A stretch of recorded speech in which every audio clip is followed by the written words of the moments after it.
মা আসছি। কোথায় যাচ্ছিস? বারে আজকে পড়া আছে না।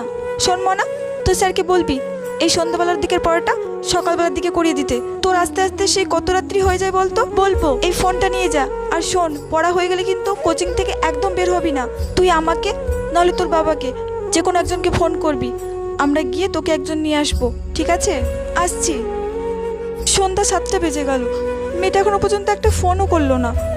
আর আমিও যে একটু এগিয়ে যাব, রাস্তাঘাটে এমন অন্ধকার, বেরোতেই যেন ভয় লাগে।